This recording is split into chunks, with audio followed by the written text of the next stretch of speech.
Welcome to episode number 200 of Destination Linux. Can you believe we made it 200? Not really. I can't believe we're here for 200 episodes. So get your DLN mugs, take a sip, sit back, relax, and prepare to have the open source and Linux goodness delivered directly into your frontal lobe. My name is Ryan, and with me today are the baby Yoda puppeteers, Noah, Michael, and Jill. Aww. Yeah. So we have such a great episode in store for you because, of course, right after this show, if you're watching it live right now, after this show, we are going to be doing a game fest with the community to celebrate 200 episodes. We couldn't have done any of this without all of you. So it's our way of saying thanks. We're going to play all kinds of fun games. And Jill's been practicing, I hear, all day yesterday, Michael. She was playing games all day. So we're just going to get completely destroyed. Yep. I mean, we would anyway, just in general, but yeah. Yeah, naturally. But this is our excuse now. Right. Yeah. So this week, I've been seeing a ton of articles about the market potential of Linux and the growth numbers that they're claiming for Linux in the 300% range, and wondering how is this going to translate for us on the Linux desktop? And how is it that Linux can be so profitable in the cloud and server market, but be an afterthought on the desktop for so many companies that are involved here? And it really was what's been on my mind this week when I see the numbers like a 300% growth for Linux. Yeah, and also there's a huge popularity with new products and stuff like the Raspberry Pi Foundation and introducing a new form factor for the Raspberry Pi, Pine 64 selling out all kinds of stuff and like within days or maybe even hours sometimes, and Dell and Lenovo joining this huge approach to make new Linux-based hardware. Yeah, we're going to get into that in detail later in the episode, so stick around for that because I think there could be some really good conversation. Obviously, there are companies that are doing very well with Linux, and I think where that can go in the future is just going to be endless if somebody grabs that opportunity up. In addition, we'll be covering community feedback, antivirus software on Linux. Is that a thing? Antivirus software on Linux? Well, we're going to get into that. And the Google Play Store containing the highest risk for malware. We have gaming tips, tricks, and software picks. All of this coming up right now on Destination Linux.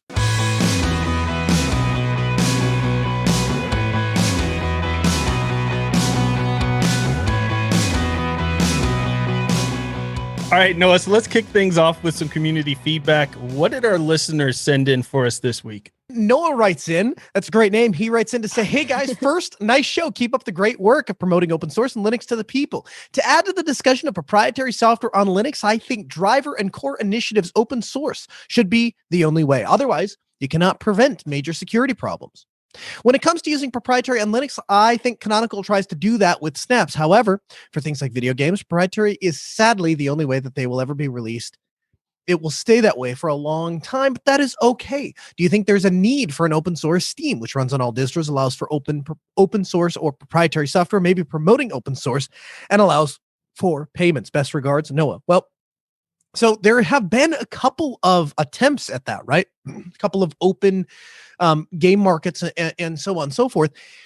I think when you start to look at the benefit or detractors to open source, I think it's important to first and foremost remember that there's nothing special about the code being open in and of itself, right?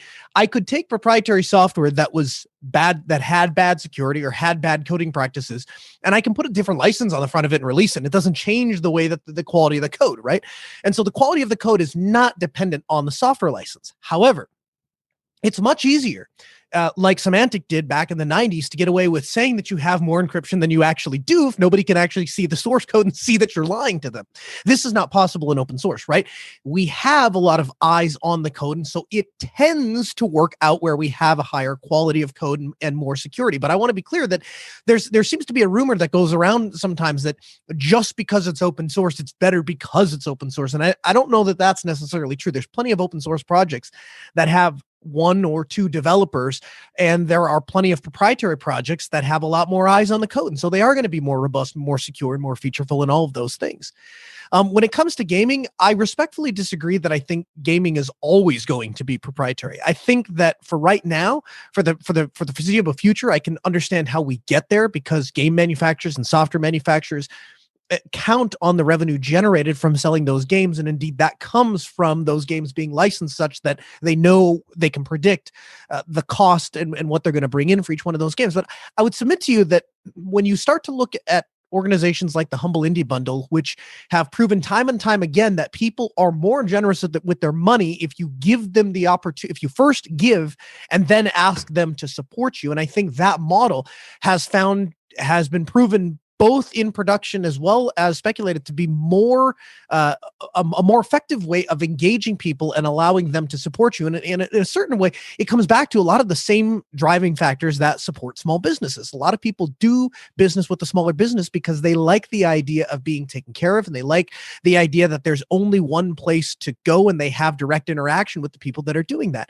And we've watched that happen in open source. I just spent 3 hours yesterday or day before watching This Week in Matrix, which is a podcast put out by the people who fund the development of the Matrix protocol and Element, and they talked about what features are coming in the next few months. Now, I don't get that with Slack. I don't get that with Discord.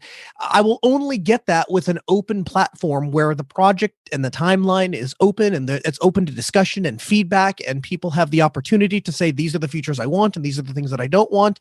And then you can see why the developers are making those decisions and then hold them accountable. And I think that's where open source kind of and I think it's interesting because I hear a lot of people making kind of a separate argument. I think you nailed that one perfect, Noah. But a lot of people are making the argument, well, if you don't want proprietary software in Linux, but you install Steam, right? And you've got proprietary software there with Steam. There's a big difference in when I'm talking about video games versus my entire computer giving metadata or giving information away, right? If a game manufacturer wants my email address and things like that, do I want to give it? No. But also, if they know what I'm doing in a video game is very different than companies who have software using browsers that know what I'm doing when I'm banking, what I'm searching for, if I have medical issues and history and the receipts of my purchases and all of those things. So I put them in two very different categories. When you're talking about gaming, I don't really care as much. I would love for it to be open source, but it's not a huge driver for me that I think we need to, find an alternative to Steam there, because who has done more for the gaming on Linux than Steam? Absolutely. To me, Ryan, it really is I compare it a lot to eating a meal out, right?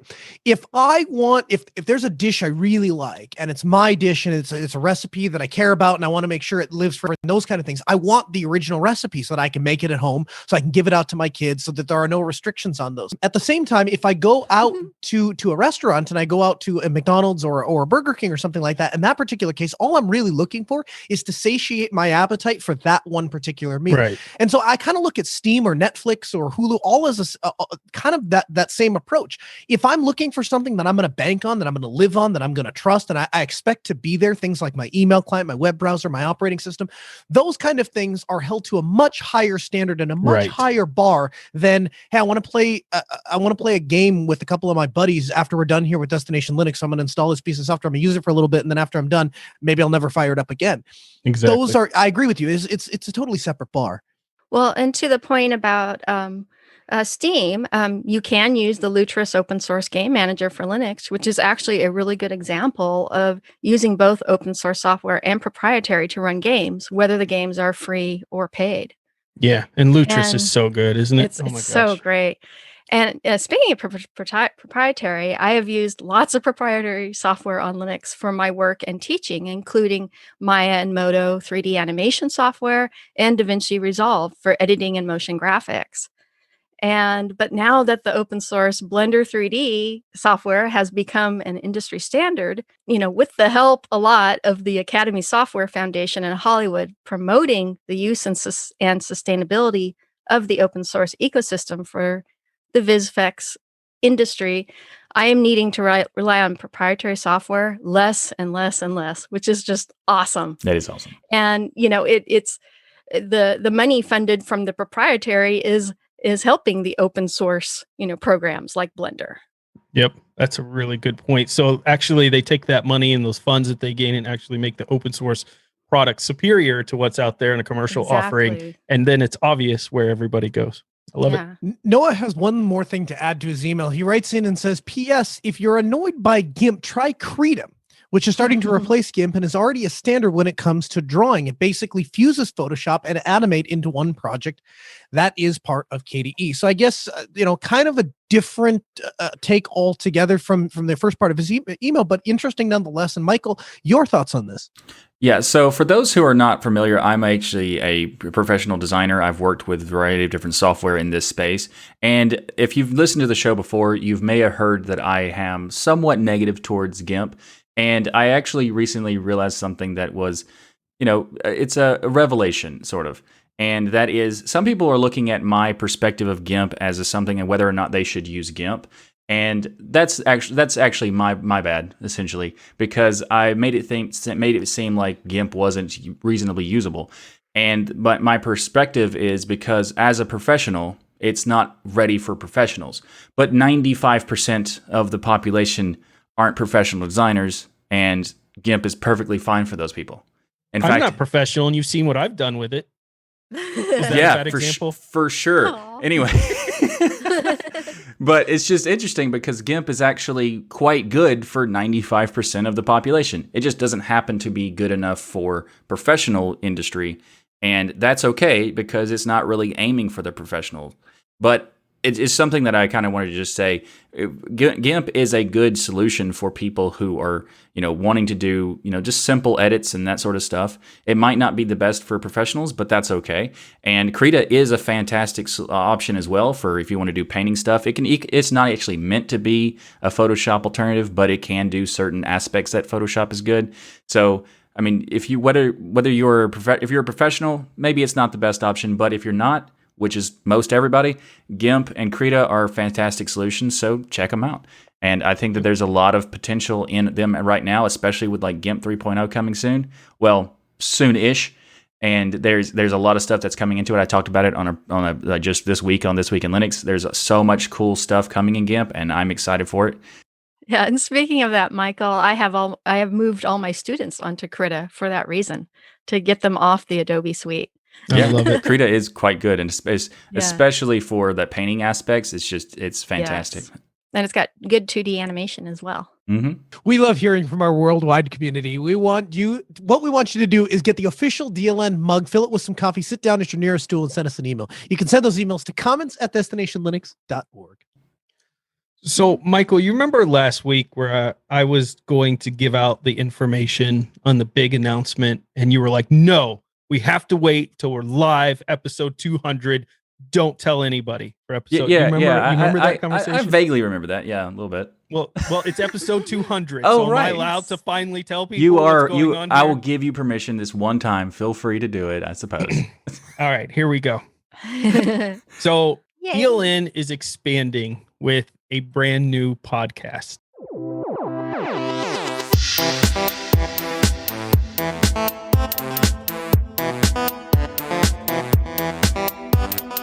Hello and welcome to the GameSphere podcast, a show produced by the Destination Linux Network.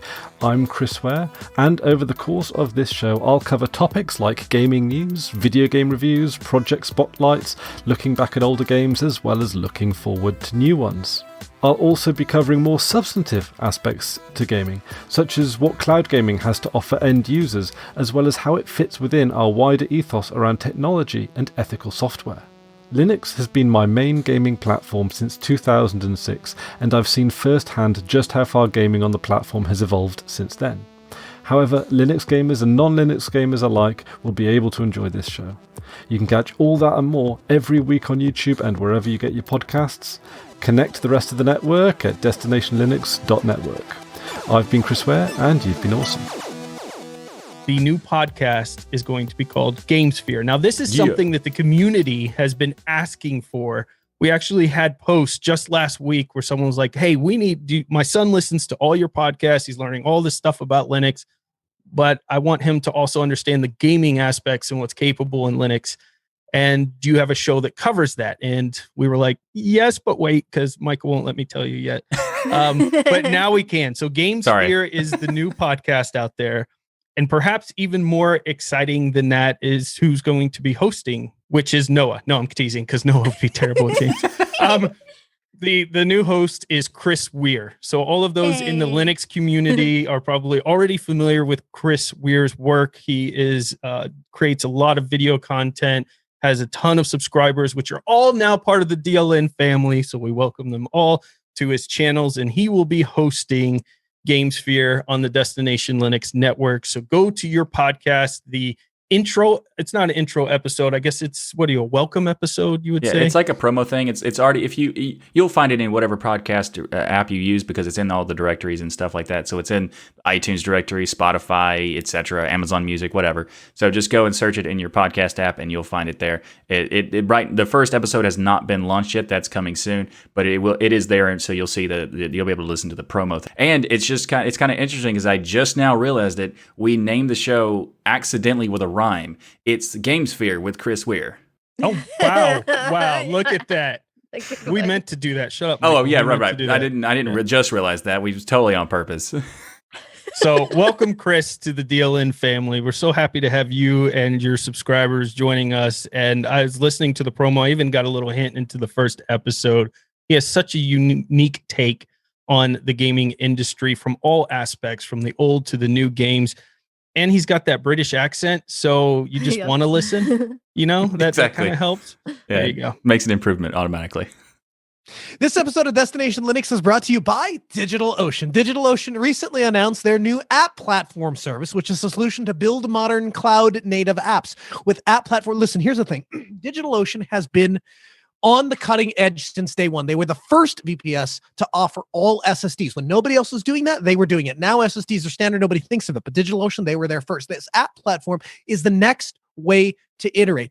Everybody knows how to set up a LAMP stack. Everybody knows that you can use DigitalOcean's one-click deploys to get those to work. What their app platform allows them to do is let's DigitalOcean do the heavy lifting. You just decide what you need. Node.js, Python, Go, PHP, Ruby, static sites, etc. DigitalOcean, with their app platform, will run all of those apps on their own infrastructure, so their costs are significantly lower with other products. Plus, they built this app platform on top of DigitalOcean Kubernetes, providing smoother migration paths so that you can take control of your infrastructure and get it set up. And of course, the folks at DigitalOcean, they love that you are here with us today on Sunday, hanging out with us as we record this episode of Destination Linux, and they want to give you a special treat for doing that. If you go to do.co/DLN, that address again is do.co/DLN. It says to DigitalOcean, hey, I learned about this from the folks on Destination Linux, and I want $100. And DigitalOcean is going to go say, if you're friends with the guys over Destination Linux, then we're going to give you $100, and they're going to give you $100 credit to get started on their app platform or anything else you want to use on DigitalOcean. Again, you can get started by going to do.co/DLN, take that $100 credit, go spin up a couple of monster servers for a month or a bunch of servers for 2 or 3 months. But in either way, make sure to thank DigitalOcean for sponsoring this episode of Destination Linux. You. So let's talk about something that's an interesting conversation we've had about, like, in the community, the antivirus aspects of Linux. So is it time for an antivirus software on Linux? When a new malware or virus hits Windows, nobody blinks an eye. It's barely newsworthy, and people are like, oh yeah, it happened again, whatever. But when it hits a Linux system, the whole world just, well, I guess mostly the so-called tech journalists just go mad and just go crazy, like, Linux is so dangerous, but it's just even if ridiculous. You find out it's been patched like 2 weeks ago, even if you have to have like direct access to the machine and already have it apart to exploit it, it just hits all the headlines like, oh my gosh, Linux has a virus. No, exactly. It's like there's a huge problem, except it's already been fixed and it's not really that big of a problem in the first place. You know, they'll actually say stuff like it's we like, kind of do that to ourselves with the whole Linux can't get viruses. That's true. That's fair. Fair. People shouldn't say that. Say it can't ever. Does it execute code? Sure. Yes. Then it can be compromised. But most of the time, the funny thing is that they say like these headlines are like huge threats, but they're also like attack vectors, maybe. And most of the time, they're not even attack vectors. They're mostly like, for example, they'll be like, there's this huge hole in security, but you'll actually need to have physical access to utilize it. So it's not that bad, really, but we're gonna act like it is. But at the same time, there are already a lot of antivirus software on Linux. There's ClamAV, there's Bitdefender's Gravity Zone, there's ESET. They have their own. Even Avast has a version for Linux and that stuff. So are these options important? There is even a reason to have antivirus on Linux? What are your experiences and that kind of stuff? So let's start with Ryan. What do you think is antiviruses necessary in the Linux world? Well, I think what Noah said is one of the big highlights I want to make in this topic is that we as a community, and I see this in distros, by the way, when they're talking about their distro, will say, want to not get viruses, come to Linux, or, utilize this. What are some of the advantages using Linux? You can't get viruses. I've seen that wording exactly. And that's a mistake.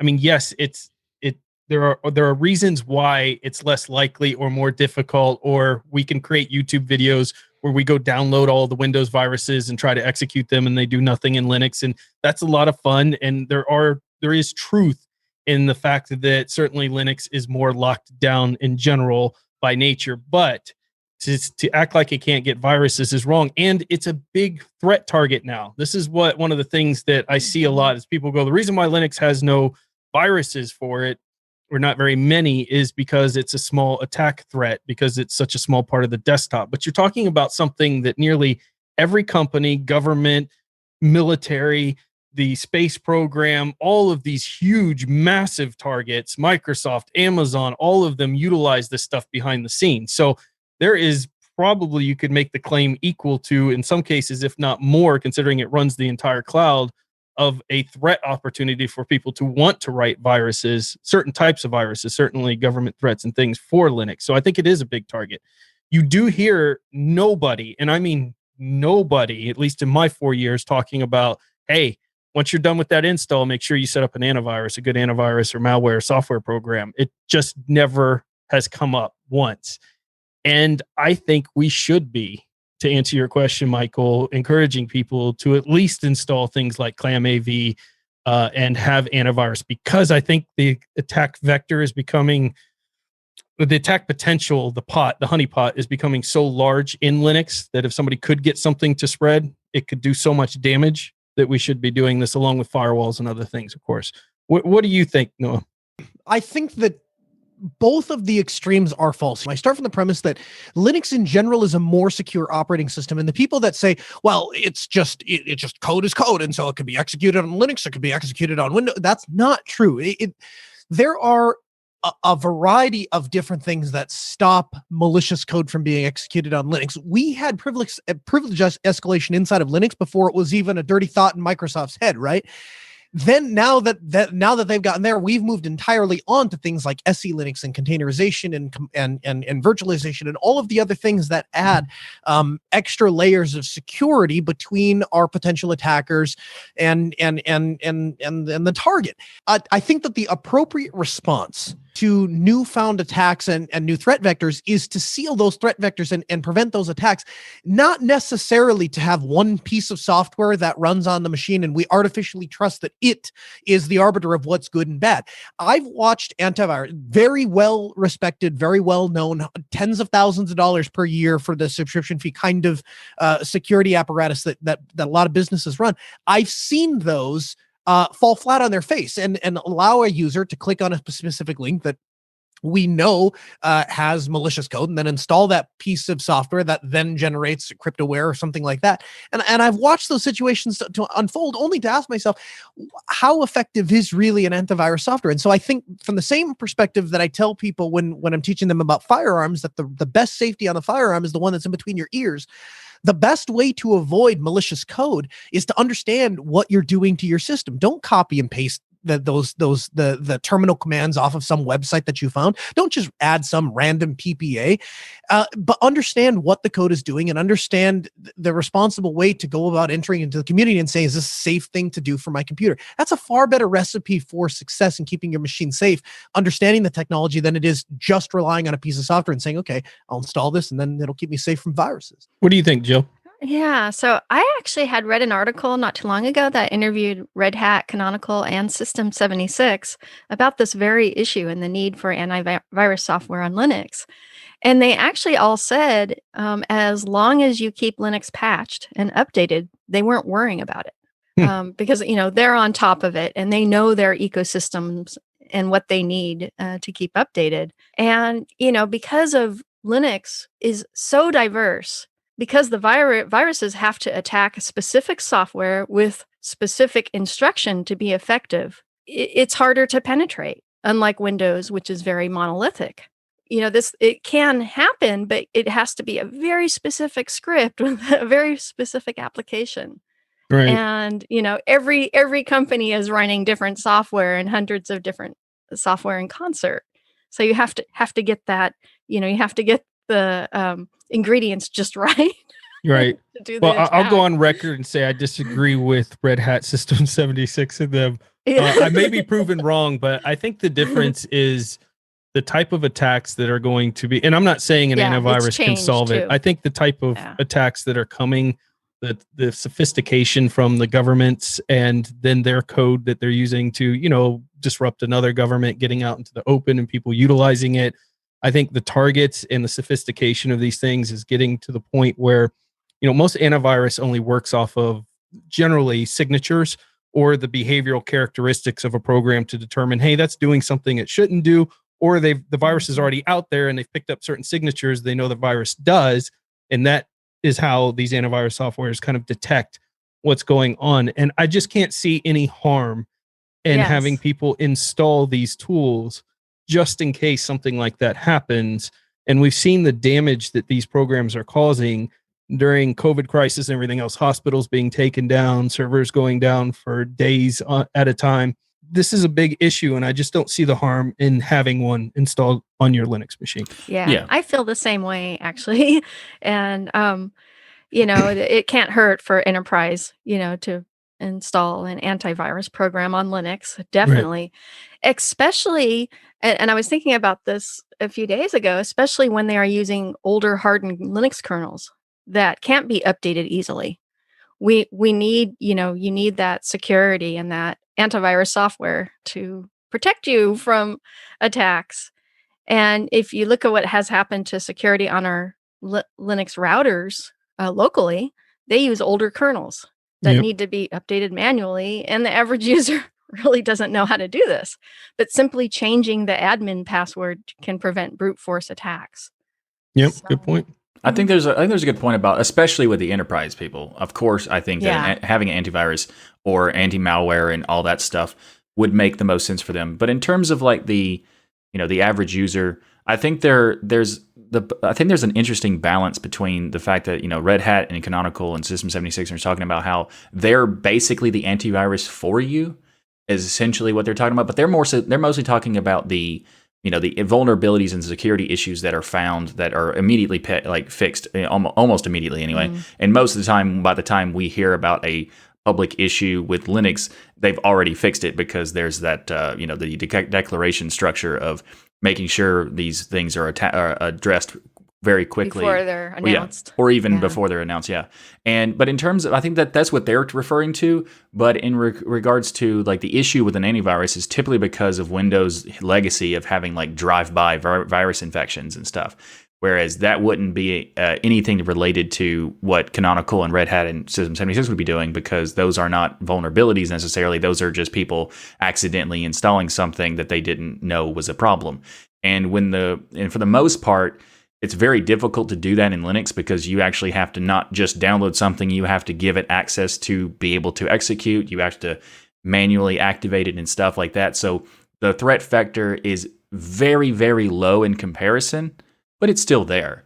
So I think that it is definitely a reasonable thing to say. If someone wants to have an antivirus, feel free. There's no real negative in it. And especially the sense that people argue, like, wouldn't an antivirus be using a lot of resources for your system? Well, luckily, Linux is like 10th the amount of resources in the first place. So you'd have to have an antivirus and anti-malware and all that stuff. And having all that run, you're still like half the amount of resources that Windows is using regardless. So it shouldn't be that big of an issue anyway. And when we talk about market share of an OS, we're often presented with data from scarcely collected metrics from websites, some metadata from various distros, and a lot of really best guesses. But what you rarely hear people talk about is the market share as a financial growth analysis. Fortune Business Insights published an analysis stating the global Linux operating system market size is projected to reach $15.64 billion by the end of 2027. Billion with a B. Billion. That's pretty impressive. Yeah. And in 2019, it was estimated to be worth 3.89 billion. So by 2027, they're estimated a 300% increase. That's amazing. And this is amazing. And the article states about how the growth is driven currently by lots of different companies, including Amazon, Arch Linux, which that was interesting. I was surprised to see that one in there, honestly. I know. Not that it's not huge and big, but I was surprised they specifically called out Arch in the article. I know. Same here. And Canonical, of course, they're at the top. Clear Center, Debian, Elementary, and Slackware. I was happy Slackware Linux got a shout out as well. And of course, IBM Corporation with Red Hat and many others. And, the reasons for the growth is, the vertical increase and adoption of the cloud platforms, the presence of several large-scale companies operating across the world, the increasing investment in the adoption of cloud-based applications derived through Linux OS, and the use of Linux OS by major companies such as Facebook will create several opportunities for market growth. Yuck. Right. Gross. I cringed when I had to put that in the article. I was like, yeah. Can we talk about anybody else who's using Linux? Right. Yes, I know. I know. Oh, well, we do have Google. No. Gross. Yay. Let's go back to IBM and Red Hat. There we go. There you go. So the rumors that Linux isn't profitable were squashed in large part by IBM's historic $34 billion purchase of Red Hat. But what we're seeing is literally just the beginning of what Linux is capable of. Yeah, and, absolutely. Yeah, I think when you look at how much Linux has amazing. grown just in the 4 years I've been in it, it's incredible to see. Like, I used to wear the shirts, the Linux shirts, because you guys know I pretty much dress like a Linux billboard. Yay. And people would be like, "What's Linux? What is that?" That's when I first started. That literally would be the reaction. Like, "Cool shirt. What is that?" Now I'll wear that and they're like, "Yeah, I run Linux too." I had a random person at like just a clothing shop where I was, doing the husband thing where you just follow behind your wife while she's looking at clothes. And the clerk was like, "I love Linux." And I'm like, "Really?" So we sat there and I got to talk about Linux while my wife shopped. So it's just amazing that people are really, it's becoming so recognizable to so many people. And when I think about the many people out there who are looking for a job right now or love using Linux but haven't figured out how to turn it into a career, when I see news like this and the potential money that's involved in Linux, I think what an amazing opportunity for all of us who've been kind of sticking with Linux from the beginning as it's been growing to now capitalize on that knowledge that you've gained. Because when you start becoming a Linux user, and I could say this firsthand, I thought I knew computers really well. I thought I knew an operating system inside and out. And then I joined Linux and realized I didn't know nothing about the operating system like I thought. So, you just you have a whole new level of understanding of how a computer and operating system interact when you join Linux. And I think that gives a lot of people in the Linux community a leg up to start taking advantage of this growth that's happening potentially for their career in the future, which is awesome too. Yeah. Yeah. And, there actually is a reason why the 500 top supercomputers in the world run Linux. That's a no-brainer. Yes, absolutely. And, there's a really good question here. Whether there is anyone who will be able to find a way to turn the desktop Linux experience into a commercial mainstream success without selling itself out to proprietary offerings. I would like to get your take on this, Noah, because I think we're kind of similar in this way. Why can't anybody seem to, or why do some of the people who speak for some of these companies act like there's just no money to be made on the desktop when you have $2 trillion companies today that made most of their money or start off of the desktop. There has to be some money here, right? Those I would submit to you that those companies didn't make their money off the desktop. They made their money off of providing a way for people to get a job done. And in 2020, the way that people wish to get the job done is different than the way that people wish to get the job done back in, let's say, 1995. People no longer believe that they have to sit in front at a desk in an office in a cubicle with a monitor in front of their desks with their hands curved like they're reaching apples, right? The same thing we we're taught in keyboarding class. They don't have to do that anymore. Nowadays, you can pick up a small computer that's no bigger than your wallet and you carry it around with you on your side. And that device from the ground up is really designed for you. And so I think where we're skating towards is a world in which the individual goes into their cell phone store or large, major, big box electronics store, and they pick up one of two or three big box major name manufacturer pieces of devices.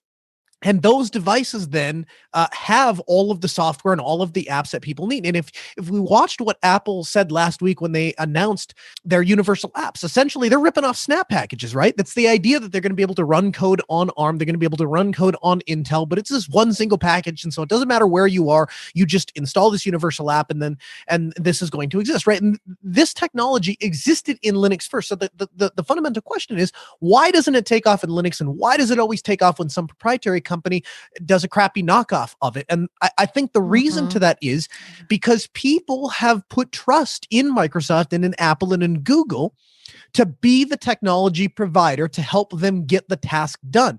Back in 1995, it wasn't that anybody preferred Windows or Mac OS over to anything else. It was just the tool that was available to get the job done. Today, that tool is primarily iOS or Android. And so I think when we, from the desktop side, when we start looking at to how can we provide a valuable service or a valuable product to an end user, I think the answer to that is we have to make the experience on desktop Linux better than the experience that you would get from an iOS or Android device. But I would tell you that for most people that have to work, that are doing word processing, sending emails, doing some spreadsheets, some presentations, and a lot of web browser work, maybe a little bit of terminal stuff here and there, Linux is a better choice for those people than a mobile operating system. And I think because Apple last week has now forced every software manufacturer to essentially, if they don't have a code base that can be easily ported to ARM or this universal software, this universal packaging format, they're going to have to reinvent from the scratch. And now is the time where I think that all of us should start coming together and saying, okay, we support things like Electron because Electron is the way to get these apps on top of Linux. And I think if we did that, and I think if we support these manufacturers and the software developers to get the software available to run on Linux, then I think we have the opportunity to say, okay, now Linux on the desktop, should be a stronger focus. But I think if you look at what Microsoft, Apple, every company really is doing this. They're moving away from a computer that they sell to a person that has software on it and more towards software as a service. Microsoft is doing this. Apple is doing this. Even Linux is doing this. I think that's the direction technology is going, and we have to be very careful. Yeah, really good point, Noah. Yeah, and Canonical is actually focusing more on putting money into the Ubuntu desktop now because of AI and development. They see that growth, because of the cloud. So they're, as we know, they're on Lenovo machines and lots of different computers in between. Yeah, they have tons of certification out there, although going through the certification page is painful. I really hope they update that. But it's still nice that it's out there, and there's a lot of computers now, like from System 76, Dell, Lenovo, that you can pick up with Linux right on it, and that's a change. We talked last week about Raspberry Pi being in Targets, and this is a change. This is something where we're getting Linux into people's homes. I talked about the Jetson AI from NVIDIA. These types of devices are getting Linux into the mainstream. I do think there is software as a service is going to hit this threshold where, people are, it's kind of like all of these services. There was a point where I was really excited about all these monthly services, maybe 10, 15 years ago, where it was like, man, I can get these great product, or they'll send me a free product and I get their service and it's just $10 a month. But at some point I looked at my bank account and I had like 10 of these different services, and I'm like, I can't afford this anymore. So there is a breaking point where you start having so many monthly services. I'm going to have Office as a service. I'm going to have Windows as a service. I'm going to have, my browser as a service. I'm going to that it gets to the point where you just can't even afford it or to be on it. And that's going to create a backlash where people are going to come right back, slingshot back to, I want to own my stuff. I want to have it on my desk again. Now that swing could take 10 years or more to happen. But if you look at the industry, when we went from mainframes to personal computers and all this stuff, the swing has happened in historically over and over again. Yeah, I think it's very interesting, and I do think that it's worth noting that the enterprise and like a lot of people don't realize that Linux is dominant on everything but the desktop. Every top 500 supercomputer is Linux. Android is powered by Linux, and it's the most popular used phones structure. And then you have all the different, like the internet is like 85% Linux based and stuff like that. So we have the market share of Linux is already the dominant force, except for on the desktop and like the laptop level. And that is something I think is interesting that will happen. When it will happen, I don't know. But you mentioned Android, Michael, and well, I have another bone to pick with Android. I mean, it just happens to be the fact that it's based on Linux, not because it's the best example of it. I think it's the worst example of Linux because it holds nothing true to what we expect in Linux. But yes, I guess there is some base of Linux in it. So in the news this week, turns out Android Play Store is the #1 source of malware for Android users, which I thought was interesting because I would have guessed. Right too. Yes. I would have guessed that it's all the side loading of apps because that's one of the unique things about Android, right? You could side load apps. You can use a third-party app store. There's just a lot more access and user control, especially if you unlock your phone for going to malicious sites or different themes or game stores.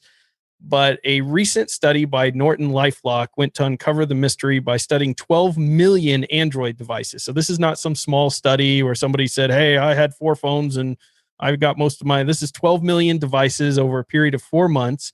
They looked at more than 34 million APKs or Android application installs for 7.9 million unique apps. So again, huge study. They found that between 10 and 24% of the apps they analyzed could be described as malicious or unwanted applications. 67% of the malicious apps installs researchers identified 67% of them came from the Google Play Store. So based on the size of the market and sheer quantity of apps, they did point out that you're still more than likely to get a virus from, because you only have maybe 20 apps in these third-party app stores or something from one of those. As far as the quantity of malicious software out there, the vast majority is sitting in the Google Play Store. So between Android's mystery patching system, where you're dependent upon the manufacturer of the phone and or carrier to determine if you get an update to your device, the privacy invasion, all of this stuff, what does Android do here to fix this issue? Is the question I actually wanted to pose, because a lot of people are saying, if they would just go with that closed garden model like Apple has, this problem could be resolved. Apple has a much better track record of keeping their devices up to date, which we're big on. We just talked about the importance of keeping your Linux distro up to date and patched. This doesn't happen in Android. What's the solution? I mean, it's an interesting problem because they're like when people talk about I think the biggest issue with Android is the fragmentation. And the malware stuff is because so many people are using old versions of Android that there's more incentive to create all this malware because they can attack these devices because people aren't updating their system, and not because they don't want to or care or anything like that, because there's an automatic system structure for updates. But you also have to deal with the fact that Google has to do an update, like Samsung or HTC or Motorola or whatever. You got to get them to do an update. And then you also got to get it to go to the carriers, and the carriers can add all their nonsense, bloatware garbage to do an update. And then you have all of these different things. And so you just have a thing where the companies just stop doing updates. And they even had a thing where Google said, we've got a commitment from all these companies that there's going to have updates for 2 years. Yay? 2 years? I spent $1,000 on a phone and I get updates for 2 years. Great. What a deal. And like they have that situation. And I think the problem mostly with all this malware and all these issues with the malicious apps is because these people are trying to bypass issues with the fact that they're not getting updates and they're trying to get application support and they can't get the application support and all this other stuff. And I don't know how Google can really fix this problem, but I think that's the biggest issue they need to address, because once the whole idea of like update your system, patch your system, all those things, where in the Android world, you can't necessarily do that all the time, or some cases ever. Yeah. I think Google's in a world of trouble here. When you look at the investigations that are going into them, of course, from the different government entities, and now all the lawsuits that are popping up. One of the ones most recently was that Android users are now suing Google because the fact that they're using your data limits for your cell service to send the data back to Google, send your data where you're at, your location and everything. And they said that it was 16 times an hour, using up to 4.4 megabytes per day or 130 megabytes per month in the lawsuit, that they're alleging that Google is using your cellular data to send services and things back. When you couple it with the amount of private information you keep on your phone, you couple it with their lack of update system, you couple it with Apple finally coming in and releasing devices out there that are inexpensive, like their new SE. So that was one of the big reasons why a lot of people liked or went with Android, is the cost of Apple was so prohibitive. I think Google's in trouble as the second one here, which may open up, as someone in the YouTube chat mentioned, the doors for a new OS, hopefully to come in that may be actually Linux-based, true Linux philosophies in here to do some work. It would be nice to see Palm Pre come back. Can I get an amen? Yes. Absolutely. Amen. Palm Pre. Bring back WebOS. Palm Pixie.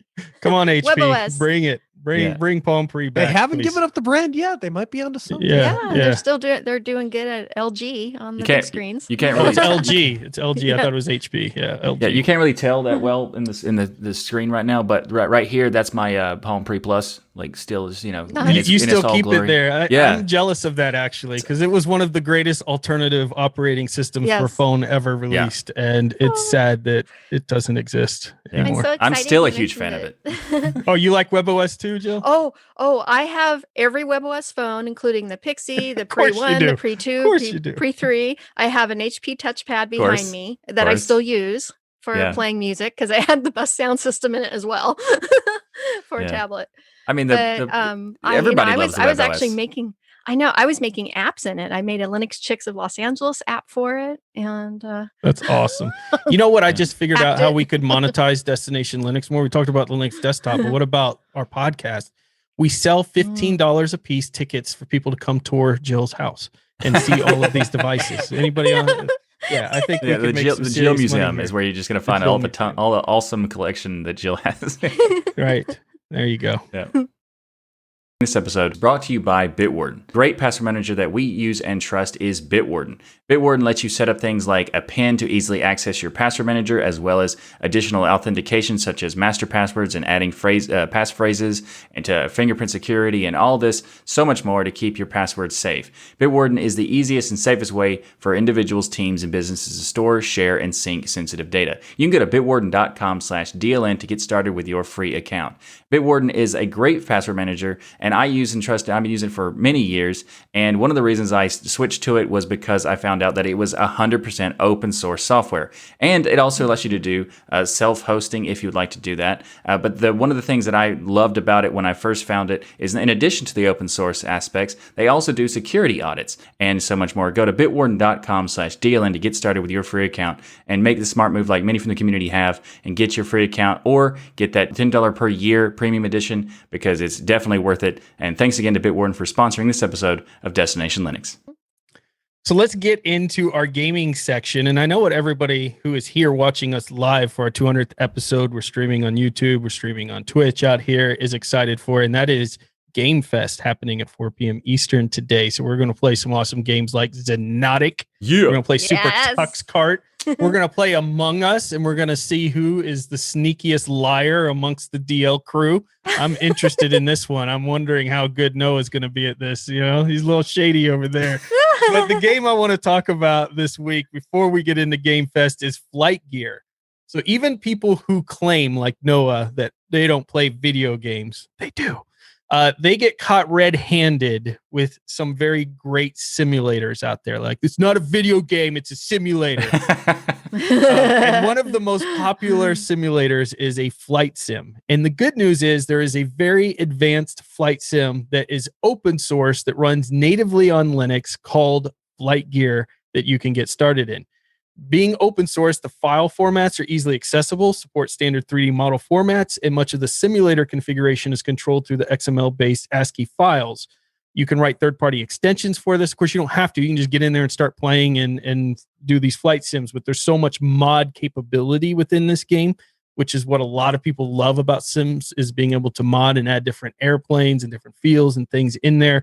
So FlightGear is an attractive option for private, commercial, research, or hobby projects. So even commercial training and things could be done with this. They have flight dynamic models, extensive and accurate world scenery database. So you're not just flying over random polygons. They're actually taking real world environments like 20,000 real airports that you can go land in with the full scenery there. Accurate time and day modeling.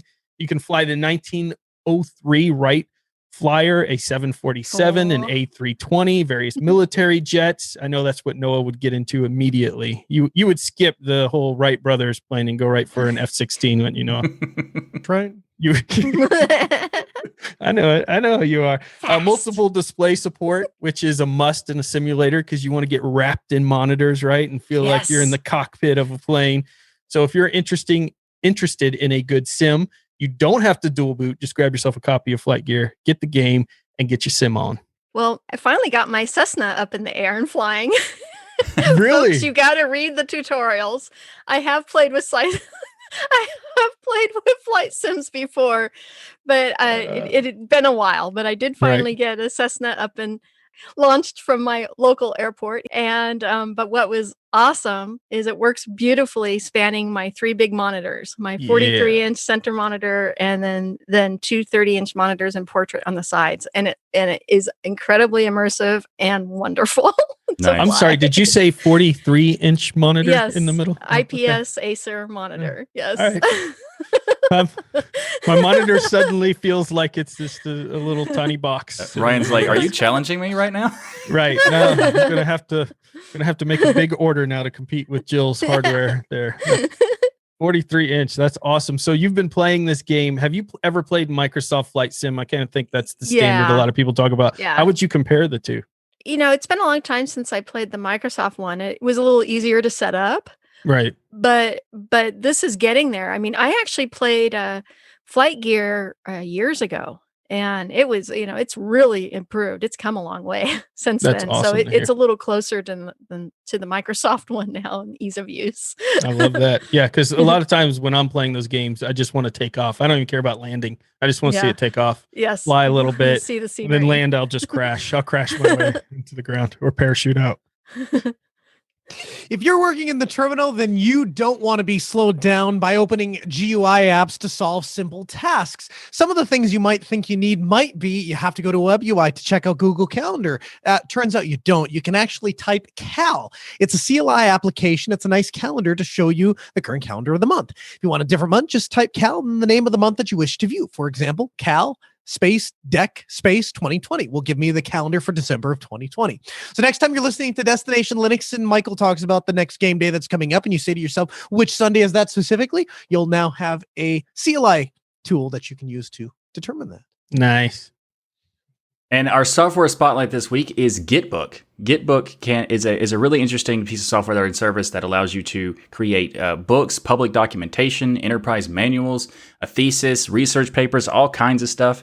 It has a ton of features like Markdown, WYSIWYG support, rich embedding, comments, real-time collaborations, which is a fantastic thing, especially these days, infinite history, GitHub sync, and personal branding options. While it did start as an open source project and it runs inside of a CLI, it's now a web-based service that has integrations with all sorts of stuff like GitHub and Intercom stuff and Slack. It's a documentation creation capabilities are. It's just so impressive that what you can do with this software.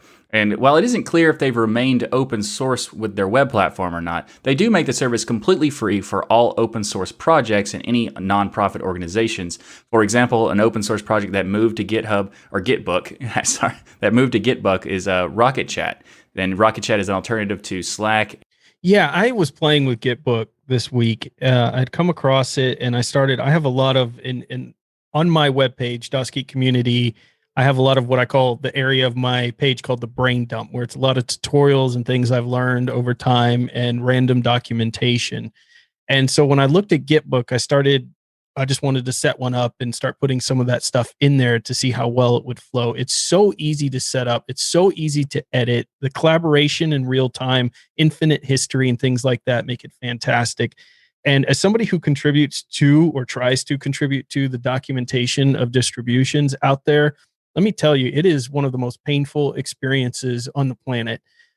These various distributions put their documentation in these oddball tools nobody ever uses anymore. They're weird to edit.